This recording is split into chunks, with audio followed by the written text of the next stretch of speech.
Hey guys, যদিহে পোনপ্ৰথমবাৰৰ বাবে আমাৰ চেনেলটো চাই আছে, প্লিজ চেনেলটো সাবস্ক্ৰাইব কৰি কাষতে থকা বেল আইকনটো প্ৰেছ কৰি অল কৰি দিবলৈ নাপাহৰিব। যোৱাকালি এটা ভিডিঅ'ৰ জৰিয়তে মই আপোনালোকক জনাইছিলোঁ যে ইউটিউবাৰ হিমাশ্ৰী শইকীয়াৰ ওপৰত অসম পাব্লিক ৱৰ্কছে এজাহাৰ দাখিল কৰিছে চানমাৰী থানাত।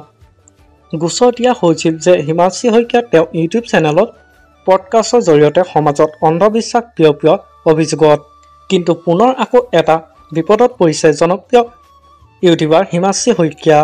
এতিয়া হিমাশ্ৰী শইকীয়াক চানমাৰী থানাত নহয় ডিব্ৰুগড়লৈহে তলব কৰিব বুলি জানিব পৰা গৈছে। কাৰণ হিমাশ্ৰী শইকীয়াই ট্ৰেডিং কেলেংকাৰী সম্পৰ্কীয় গোচৰ ডিব্ৰুগড়লৈ তলব কৰিব। কাৰণ তেওঁ নিজৰ চেনেলত চুমি বৰাকে ধৰি বহুকেইজন ট্ৰেডাৰৰ ইণ্টাৰভিউ ভিডিঅ' আপলোড কৰিছিল। আপোনালোকে ইয়াৰ ওপৰত কি ক'ব তলত কমেণ্ট কৰি জনাবচোন। আমাৰ আজি ভিডিঅ'টো আছিল ইমানেই। আজিলৈ বাই বাই।